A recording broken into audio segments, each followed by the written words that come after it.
The dark and the विक्ट movie की शुरुआत में हम एक बूढ़ी औरत को देखते हैं जो अपने बीमार हस्बैंड के साथ बिल्कुल अकेली रहती थी। उसके हस्बैंड की हालत बहुत खराब थी और उसे अकेले ही उनकी देखभाल करनी पड़ती है। एक दिन बूढ़ी औरत जब अपने कमरे में बैठकर सिलाई का काम कर रही थी तो अचानक उसे रूम से कोई आवाज आती है, इसलिए वो अपने हस्बैंड के पास आकर उन्हें देखने लगती है। अचानक उसे बाहर से भेड़ों के गुर्राने की आवाज आती है, जिससे वो बुरी तरह डर जाती है। तभी हम देखते हैं कि उनकी सारी भेड़ें भी किसी चीज को देखकर डर जाती हैं और इधर उधर भागने लगती हैं। अब बूढ़ी औरत जब किचन में काम कर रही होती है तो उसके पीछे रखी कुर्सी अचानक से हिलकर पीछे हट जाती है, जिससे वो समझ जाती है कि वो शैतानी आत्मा उसके आसपास ही है। अगले दिन बूढ़ी औरत का बेटा और बेटी, जिसका नाम लुइस और माइकल था, वो अपने मॉम डैड को देखने के लिए घर आते हैं। अब ये दोनों भाई बहन जिस तरह से अपनी माँ से बात कर रहे थे उससे लग रहा था कि जैसे दोनों की उनकी माँ से नहीं बनती। वो बूढ़ी औरत अपने दोनों बच्चों को घर से चले जाने को कहती है, लेकिन ये नहीं बताती कि उनके घर में एक बुरी आत्मा बसी है जो पिछले काफी सालों से यहाँ पर रह रही है। रात को दोनों बहन भाई घर से बाहर बैठकर बातें कर रहे होते हैं। उनका मानना था कि सारा दिन डैड का ख्याल रखते रखते मॉम थक जाती होंगी। उन्हें इस बात का भी एहसास होता है कि हम अपनी जिंदगियों में इतने व्यस्त हो गए कि कभी अपने मॉम डैड पर ध्यान ही नहीं दे पाए कि उन्हें हमारे प्यार की जरूरत है। रात को लुइस जब दरवाजा बंद करके अंदर आती है तब दरवाजा अपने आप ही खुल जाता है। वहां पर वही शैतानी आत्मा खड़ी थी जिसे सिर्फ उसकी मॉम ही देख पा रही थी। खाना खाते हुए उनकी मॉम लुइस के भाई माइकल को बताती है कि इस घर में कुछ ठीक नहीं है, इसलिए तुम दोनों को ये घर छोड़कर चले जाना चाहिए। पर वो अपनी माँ की बात को नजरअंदाज करके खाना खाकर अपने कमरे में आ जाता है। किचन में जब उनकी मॉम काम कर रही होती है तो कुर्सी फिर से हट जाती है, जिससे उसकी मॉम एक बार फिर घबराकर रोने लगती है और अब इससे तंग भी आ चुकी थी, इसलिए हाथ में पकड़े चाकू से वो अपनी ही उंगलियां काटने लगती है। अगली सुबह जब लुइस और माइकल फार्म में जाते हैं तो ये देखकर हैरान रह जाते हैं कि उनकी मां ने अपनी जान ले ली है। दोनों बहुत दुखी हो जाते हैं और उनकी लाश को वहां से उतारते हैं, जिसे पुलिस लेने आ जाती है और दोनों भाई बहन काफी सदमे में चले जाते हैं और वो अपने डैड के पास जाकर चुपचाप बैठे रहते हैं। इसी बीच हम उनकी पड़ोसी को देखते हैं जिन्हें भी उनकी माँ की ऐसी दर्दनाक मौत का बहुत अफसोस हो रहा था, क्योंकि उनकी मॉम और वो पड़ोसी अच्छे दोस्त हुआ करते थे। अब इनके घर में एक नर्स आती है जो इनके डैड की देखभाल करती थी। वो दोनों को बताती है कि आप लोगों की मॉम अकेले में बड़बड़ाया करती थी, जैसे किसी से बात कर रही हो। ये सुनकर लुइस को पछतावा होता है कि उस टाइम पर हमने उन्हें अकेला छोड़ दिया। अब इसी पछतावे की वजह से वो अपने डैड की देखभाल करने की जिम्मेदारी ले लेती है। फिर वो अपनी मॉम के उस कमरे में जाती है जहां वो सिलाई करती थी। लुइस देखती है कि वो उसकी शादी के लिए गाउन बना रही थी। ये देख उसे और दुख होता है। अब लुइस जब नहा रही होती है तो उसे बाथरूम में किसी के कदमों की आवाज सुनाई देती है। वो आवाज देकर पूछती है कि माइकल क्या तुम हो, पर यहाँ आगे से कोई जवाब नहीं आता। इसलिए अब जब लुइस पर्दा हटाकर देखती है तो अपने डैड को वहां खड़ा हुआ देखती है जो बहुत अजीब हालत में थे। उनकी आंखें पूरी तरह सफेद हो गई थी और वो अपना सर हिलाने लगते हैं। ये देखकर लुइस काफी डर जाती है। उसकी चिल्लाने की आवाज सुनकर माइकल वहां आता है तो उसे बाथरूम में कोई नहीं दिखता। लुइस की बात सुनकर वो जब अपने डैड के कमरे में चेक करने जाता है तो वो बेड पर बिल्कुल वैसे हालत में सोए हुए थे। अब लुइस ने जो देखा उसे झुटलाना मुश्किल था, लेकिन वो फिर भी उसे सिर्फ अपना वहम समझती है और खुद को शांत करती है।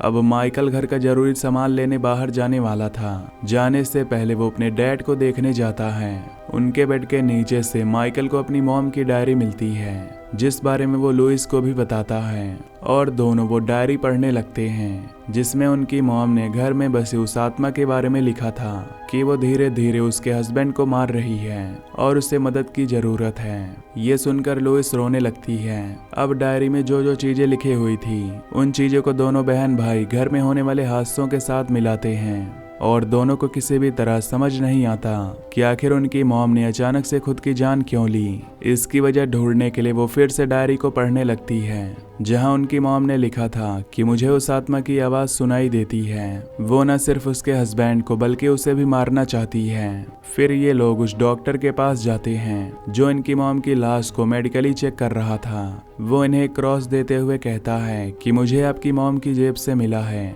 जो सुनकर दोनों बहन भाई को काफी अजीब लगता है क्योंकि उनकी मॉम कभी भी इतनी रिलीजियस नहीं थी। इसके बाद दोनों बहन भाई घर पर आ जाते हैं, पर उनकी बेचैनी बढ़ती ही जा रही थी। रात को लुइस जब अपने डैड की देखभाल कर रही थी तो अचानक उसके डैड खांसने लगते हैं। तभी उनके मुंह से एक मकड़ी निकल कर आती है। लुइस उसे पकड़ने की कोशिश करती है, पर तभी यहाँ माइकल आकर पूछता है कि सब ठीक तो है। तब लुइस इस बात को छुपाते हुए कहती है कि हाँ। अब माइकल जब अपने रूम में सोने के लिए आता है तो कोई लाइट को ऑन ऑफ करने लगता है। चेक करने के लिए माइकल खिड़की से बाहर देखता है, जहां वो ये देखकर हैरान था कि उसकी मॉम हवा में उड़ रही है और वो माइकल की तरफ देखकर मुस्कुरा रही है।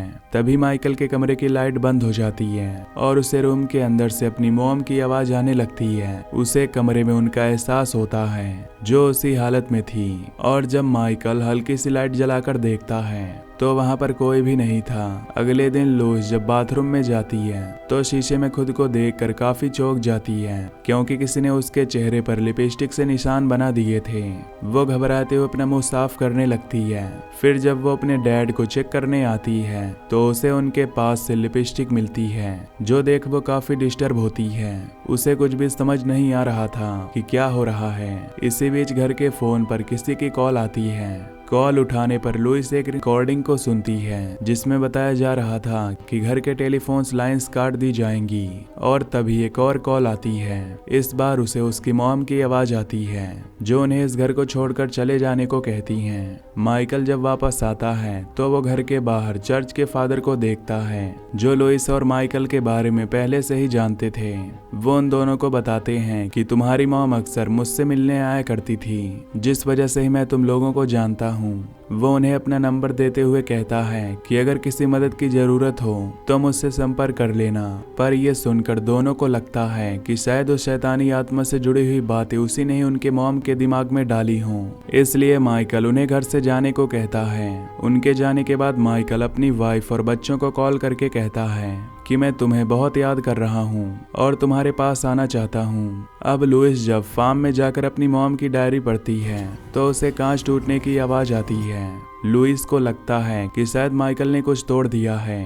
पीछे मुड़कर देखने पर वहां कोई भी नहीं था, लेकिन इसी बीच हम उसके पीछे दीवार पर परछाई को नोटिस करते हैं। अब लुइस को भी लगने लगता है कि उनकी मॉम की आत्मा वाली बात सच है। इस बारे में वो माइकल को कहती है। तब उसका भी यही कहना था कि अब मुझे भी इस बात पर यकीन होने लगा है, और वो लुइस को उस रात के बारे में बताने लगता है जब उसने अपनी मॉम को हवा में उड़ते हुए देखा था। कुछ देर बाद जब दोनों घर के अंदर आते हैं तो उन्हें बाहर किसी की मौजूदगी का एहसास होता है, जिसके साथ ही उन्हें कोई चीज खुरचने की भी आवाज आती है। बाहर वही चर्च का फादर था, पर इस बार उसकी आंखें पूरी तरह सफेद हो गई थीं, जिससे दोनों समझ जाते हैं कि ये फादर नहीं बल्कि आत्मा है, क्योंकि वो किसी का भी रूप ले सकती है। अब इनका पड़ोसी लुइस और माइकल की मदद करने के लिए कॉल करता है, लेकिन कॉल उठाते ही कट हो जाता है। पर वो आत्मा अब उसके पड़ोसी पर हमला करने वाली थी, क्योंकि वो इनकी मदद करना चाहता था। आत्मा लुइस के रूप में पड़ोसी के घर आ जाती है और उसके सामने वो अपनी बॉडी और चेहरे पर कट्स लगाने लगती है। उसे देख वो भी समझ जाता है कि ये असली लुइस नहीं है। अब आत्मा पड़ोसी के पास आकर कान में कुछ कहने लगती है, जिसके अगले ही पल पड़ोसी शूट करके अपनी जान ले लेता है। यानी इस तरह ये आत्मा किसी भी इंसान को अपने वश में करके जान लेने पर मजबूर कर देती है, जैसे पहले उसने उनकी मॉम के साथ किया। अगली सुबह दोनों बहन भाई घर से बाहर आते हैं फादर के पैरों के निशान देखने, ताकि उन्हें पता चल सके कि क्या वो यहाँ कल रात आए थे या फिर वो आत्मा वाली बात सच है। तो इन लोगों को वहाँ पर कुछ नहीं मिलता। अब घर के इन हालात की वजह से दोनों अपने डैड को हॉस्पिटल भेजने का फैसला करते हैं। लुइस अपनी मॉम के बारे में जानने के लिए फादर को कॉल करती है, तो फादर पूछते हैं कि तुमने मेरा नंबर कहाँ से लिया। लुइस कहती है कि आपने ही तो दिया था। हमारे घर आकर और कहा था कि आप हमारी मॉम को जानते हैं और वो आपसे मिलने आया करती थी। ये सुन फादर हैरान होता है क्योंकि वो कभी उसकी मॉम से नहीं मिला और वो दूसरे देश में रहता है और वो उन्हें नहीं जानता। साथ ही फादर उसे ये भी बताता है कि मेरी भी लुइस नाम की एक बेटी थी जिसने अपनी जान ले ली थी, पर उसकी आवाज तुम्हारी तरह ही थी। ये सुनकर वो काफी घबरा जाती है क्योंकि सारी बात सुनकर उसका सर चकरा गया था। खैर अब दोनों अपने फादर को हॉस्पिटल भेजने के लिए एक डॉक्टर से बात करते हैं। उनकी हालत देखकर डॉक्टर कहते हैं कि वो बहुत कमजोर हैं, तो उन्हें घर के अंदर ही रखना ठीक रहेगा। अब उनके डैड की नर्स कहती है कि आपके डैड को आप दोनों के प्यार की जरूरत है और मुझे उम्मीद है कि इस तरह वो ठीक हो जाएंगे क्योंकि मैंने आपकी मॉम को आप दोनों के बगैर तड़पते हुए देखा था। अब लुइस और माइकल जब फार्म में आते हैं तो काफी घबरा जाते हैं क्योंकि वहाँ बहुत सारे जानवर मरे हुए पड़े थे जिन्हें बुरी तरह चीड़ फाड़ कर खाया हुआ था। ये देख दोनों समझ जाते हैं कि ये काम किसी भेड़िए का नहीं हो सकता। उन्हें आत्मा पर शक हो रहा था और अब वो बड़ी सी आग जलाकर सभी जानवरों को उसमें फेंक कर जला देते हैं। अब इन हालात की वजह से माइकल काफी इमोशनल हो गया था। वो एक जानवर जो प्रेग्नेंट थी उससे आकर बात करता है और कहता है कि मैं तुम्हें कुछ होने नहीं दूंगा, और क्योंकि अपने डैड और बहन को लेकर भी वो इमोशनल था इसलिए उनके साथ रहने का सोचता है। साथ ही लुइस को ये भी कहता है कि मुझे अब इन चीजों से डर लगने लगा है। कुछ देर बाद माइकल को फार्म में किसी की आवाज आती है। जब वो चेक करने जाता है तो आत्मा उसकी माँ का रूप लेकर वहां जाती है। वो माइकल के कान में कुछ बोलने लगती है जिससे वो भी पड़ोसी और अपनी माँ की तरह चाकू से अपनी जान लेने वाला था, पर तभी वो अपनी ताकत से खुद को रोक लेता है। अब रात को जब लुइस अपने डैड के साथ सो रही थी तो उसे एक बुरा सपना आता है जिसमें वो आत्मा को अपने आसपास महसूस करती है जो अचानक उसे डरा देती है। और जब वो जाकर चेक करती है तो उसके डैड वहां नहीं बल्कि छत से चिपके हुए थे, जिससे वो काफी घबरा जाती है और तब चीखते हुए उसकी आंख खुल जाती है। यानी ये भी एक बुरा सपना था। अब सुबह होने पर माइकल उसे कहीं दिखाई नहीं देता।